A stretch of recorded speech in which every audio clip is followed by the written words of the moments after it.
The cry in the dust. The sun beat mercilessly across the wide, unbroken prairie. The sky was so vast, so blindingly blue, that a man felt smaller than a grain of sand beneath it. The land stretched in all directions, sagebrush, dry gullies, tall grass swaying in the faintest wind. It was a land that made or broke those who dared to call it home. Caleb Monroe had been one of those. At 32 years old, Caleb was what folks called a solid rancher. Strong as the post that fences cattle, steady as the mountains in the far-off distance. His father had built the Monroe Ranch from scratch, and after the old man's passing, Caleb carried the weight of it alone. He had no wife to greet him at night, no children to brighten the rooms. Just his cattle, his land, his loyal horse buck, and a handful of ranch hands who came and went like drifting tumbleweeds. It had been years since anything truly startled him. He had lived through storms that flattened barns, through winters where cattle froze standing. He had fought off rustlers and stood against men with revolvers in their hands. Caleb Monroe had seen enough to harden a man's heart. But that afternoon, when the sun was sinking low and the shadows stretched long, Caleb heard something that stopped him in his tracks. "Please, I'm pleading with you." The words cut through the dry wind. Not a cry of anger, nor the shout of cowhands. This was different. A woman's voice, raw with desperation, carried across the empty plains like a dying prayer. Caleb pulled Buck to a halt, his weathered hand tightening on the reins. The horse flicked its ears, uneasy, as if it too had caught the edge of human suffering. Another cry followed. "No, don't, please." Caleb's jaw set. He swung the horse toward the sound, spurring into a gallop, the prairie dust rising behind like a storm cloud. The voice led him to the creek bed, half hidden by cottonwoods. There, the scene unfolded like something out of a nightmare. A woman knelt in the dust beside a broken wagon. Her bonnet hung torn around her shoulders, her dress ripped from hard travel, her face streaked with tears and grit. She was trying to gather a few scattered belongings. An old trunk burst open, a child's blanket tangled in the dirt, a worn pair of shoes. But she wasn't alone. Towering over her was a rough-looking drifter, beard unkempt, eyes mean. His hand clamped her arm as she struggled, his voice sharp like a whip. "You've got nothing left, girl," the man growled. "No wagon, no kin, no money. Only a fool rancher take you now. Best do as I say." The woman's voice broke. "I'll work. I'll do anything. Please." Her words turned to a choked cry as the man yanked her upright.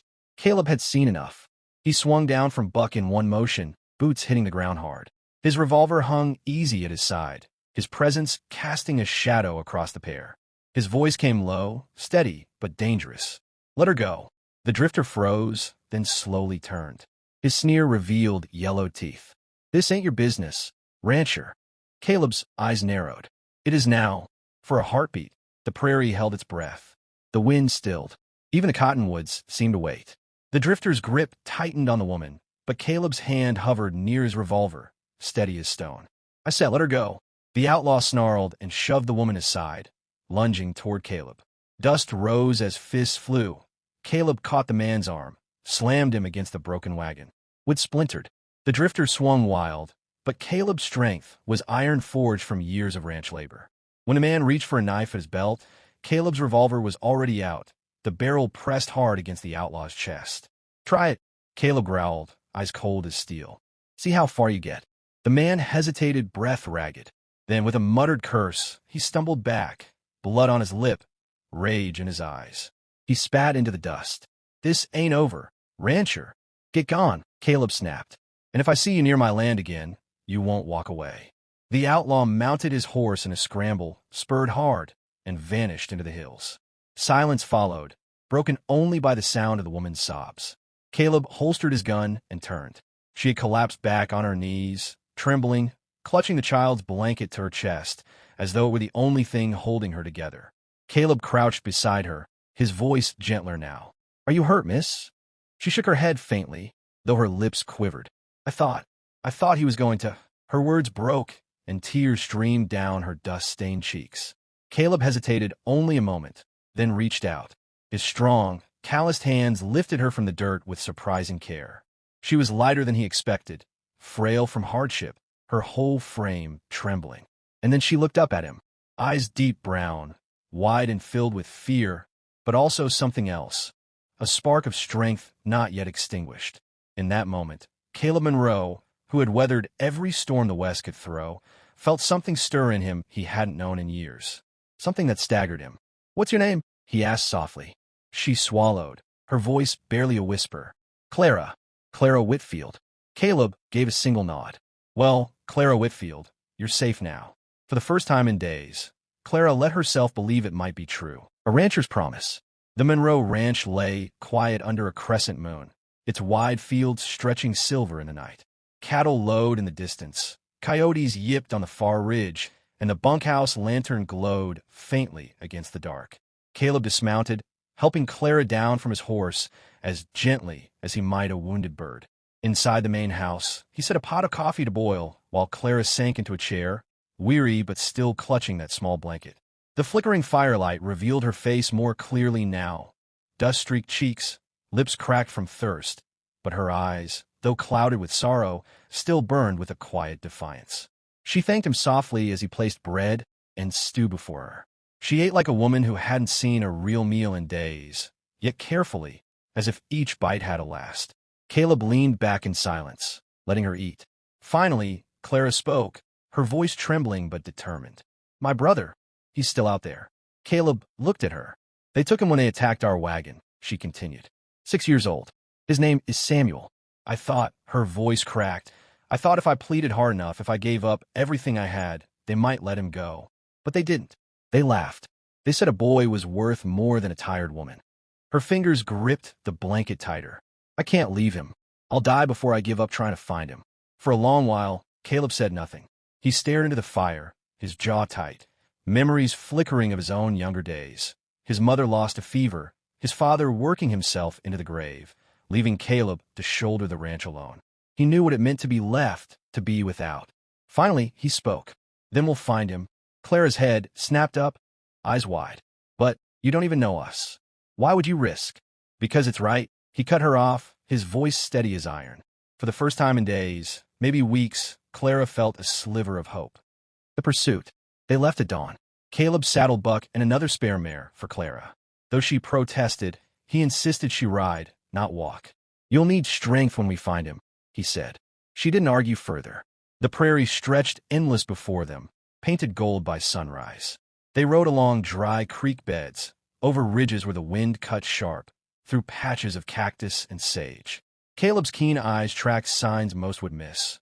Hoof prints, scraps of cloth caught on branches, ashes of campfires. Clara rode beside him, her back straight though she swayed with fatigue. More than once, Caleb offered a rest, but she shook her head. Not until Samuel's safe. That fire in her spirit stirred something in Caleb he hadn't felt in years. Most women he knew had long since left the frontier behind, unable to endure its merciless trials. But Clara, though broken in body, carried a courage that humbled him. At night, they camped beneath the stars. Clara spoke little, but when she did, her words lingered.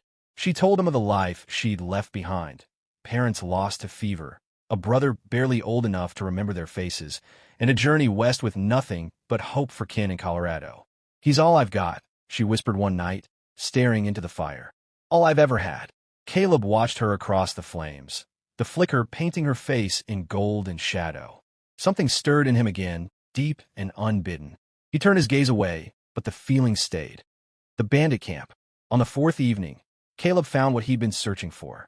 Tracks led into a canyon, narrow and rocky, where smoke curled from a hidden camp. Voices echoed faintly, laughter rough and cruel. And then, a child cry. Clara's breath caught. "Samuel." Caleb's hand went to his revolver. He studied the camp from above. Half a dozen men, maybe more, gathered around a fire. A boy tied near a wagon, his small frame trembling in the firelight. Clara's nails dug into Caleb's arm. "We have to." "Easy," he whispered.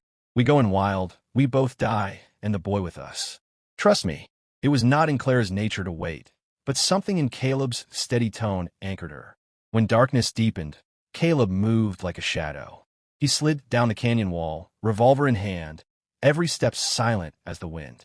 Clara followed, though he had begged her not to. She wouldn't be left behind again.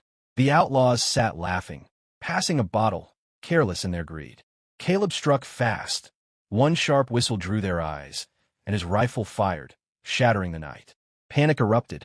Men scrambled, Horses screamed, and chaos spread like wildfire. Caleb was everywhere at once, his revolver steady, his aim unerring. He dropped one outlaw with a shot to the shoulder, sent another sprawling with the butt of his rifle. Clara, though unarmed, darted to Samuel, cutting his ropes with a shard of glass she'd snatched from the ground. She wrapped her arms around him, shielding his small body with her own as bullets flew. "Stay down," she cried, pulling him close. The fight raged until the bandits, broken and bloodied, fled into the night, leaving their spoils behind. Silence fell heavy in the canyon. Caleb lowered his revolver, chest heaving. Clara rose slowly. Samuel clutched tight against her. Tears streamed down her face as the boy sobbed into her shoulder. She looked at Caleb, her voice breaking. "You saved him. You saved us both." Caleb holstered his weapon, his eyes lingering on her longer than he meant. "You saved him yourself. I just gave you the chance." A new beginning. The ride back to the ranch was different. Samuel rode snug in front of Clara, his small hands clinging to the reins, his head resting against her chest. She hummed softly, the sound carrying through the quiet dawn like a hymn. Caleb rode beside them, silent, but inside his thoughts churned. He had set out simply to help a stranger. But somewhere along the trail, Clara and Samuel had become something more. They had brought warmth to the silence of his days, purpose to the endless toil. At the ranch, Samuel laughed as he chased the dogs, his boyish joy filling corners of the homestead Caleb hadn't realized were empty. Clara, too, brought life back to the place. Mending clothes, cooking meals, her laughter soft but real when Samuel played his pranks. Caleb found himself lingering near her more often than he should, watching as she brushed Samuel's hair, as she looked out across the prairie at sunset, as she smiled faintly when she caught him watching. Each time, he felt that same quiet stagger inside him, the one he'd felt the moment he lifted her from the dust. One evening, as the sky burned red over the prairie, Clara stood on the porch, Samuel already asleep inside. She turned as Caleb stepped beside her, the breeze tugging at her hair. "Back at the creek," she said softly. "When I begged, I thought no one would hear me." Caleb looked at her, his voice low. "I heard you, and I'll always hear you." For a long moment, silence stretched between them, filled with the promise of something new. The West was harsh, unforgiving, but sometimes, in its dust and danger, it gave back more than it took. And as Caleb took her hand, he knew this was one of those rare, precious times.